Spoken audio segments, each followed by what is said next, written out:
So on July 10th, 2024, Jennifer Abel has had enough, and she decides she's out of there. She gives Stephanie motherfucking Jones a 6-week notice.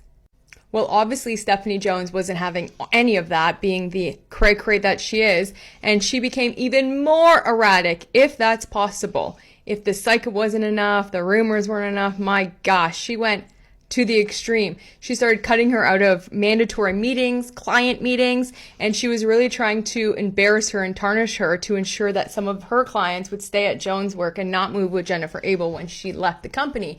But she was like purposely like really trying to like screw one over on her.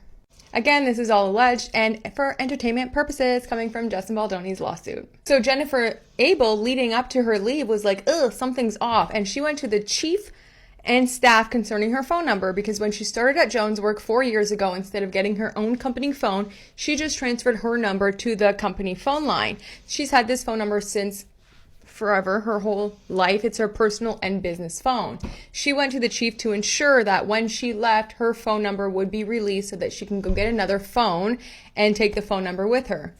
Of course. Moved to August 21st, 2024, 2 days before Jennifer Abel was to have her last day in the office, she went into work and was met by security. The security guard walked her into a conference room with lawyers, some chief executives who she had never met before. They flew in for this meeting.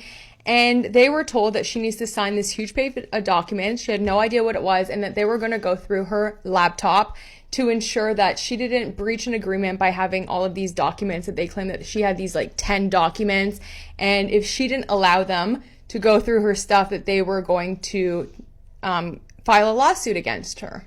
So right there on the spot, Jennifer Abel hands over her laptop. An IT specialist goes through it. The whole time they're grilling her about these documents, which Abel keeps denying that she even has. After a while, the IT specialist says, hey, we don't have anything on here. Duh. Anyway, there's nothing on the laptop, so then they tell her that she has to give up her phone, and they escort her immediately out of the building. She said she was so humiliated and embarrassed by the entire thing and was in complete shock. Like, honestly, who wouldn't be? That's not any way to treat a staff member that hung on for 4 years at your place of work to publicly humiliate her like that. But Jennifer Abel leaves. She goes straight to Verizon because now she has no phone number, nobody's contacts, nothing. She gets to Verizon and they haven't released her phone number. Her and Verizon both contact Jones Work. They claim that they are going to be giving up her phone number, etc., etc., etc. They never do, and then they start to ghost her. Jennifer Abel also sent this message to Steph saying, Steph and Gordon, this is Jen Abel, my new cell. I'm writing you both as a personal plea to please release my cell phone number. This is the same number I've had since high school. This isn't a work-related thing. This is my personal number that has my links to all my bills, my medical, Chris's dad's living facilities, and all my personal emails and accounts. And due to two-factor authentication, I can't get into anything. She's begging him in the text, please release my phone number. Even after that, it took over a month to regain access.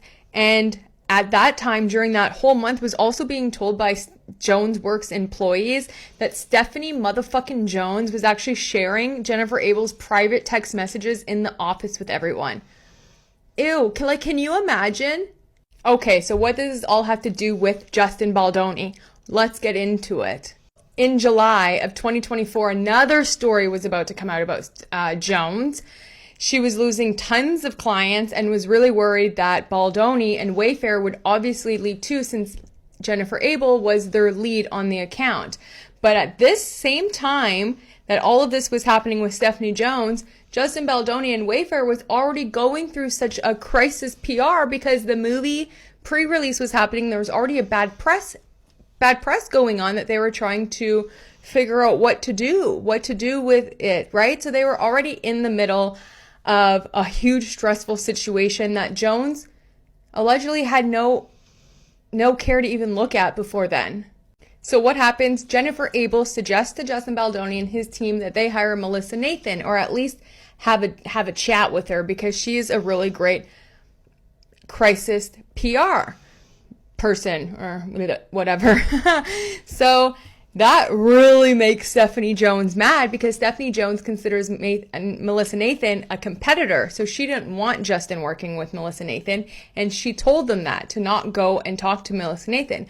But Justin Baldoni and his team were like, you know what, we take your advice, but also we're just going to have a chat. We'll let you know what we decide. And what's interesting to note at this time is the stories that were coming out about Justin Baldoni all had to do with attacking his faith, calling it a cult, and also all of that fat shaming that he was doing to Blake. Those were all the stories that were being planted, which is quite interesting to note, I feel like.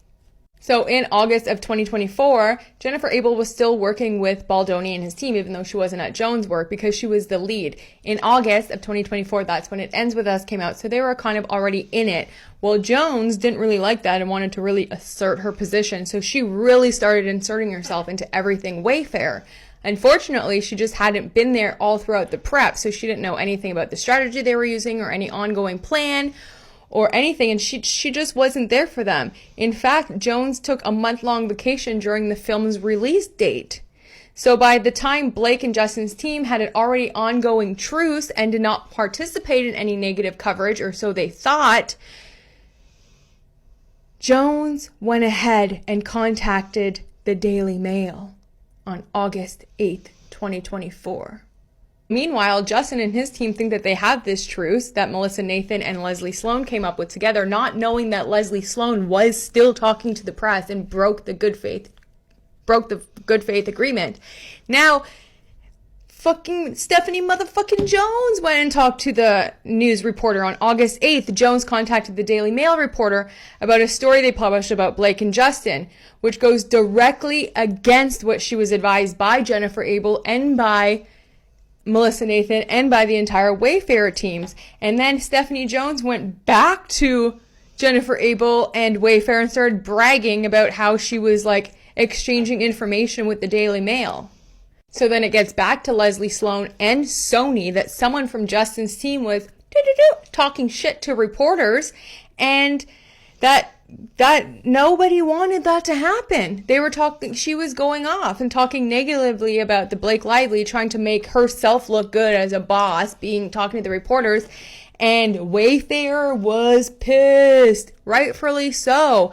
And Melissa Nathan was also hearing that, at that time too, that Leslie Sloan was planting more stories. So now you have Blake's team doing it, and Justin's own PR rep who was told specifically not to. So even though she was told no by Jamie Heath to stop, she did not like that, and she did not like to be told no. And she kept saying that she needed to fix this and for them not to tell her what to do.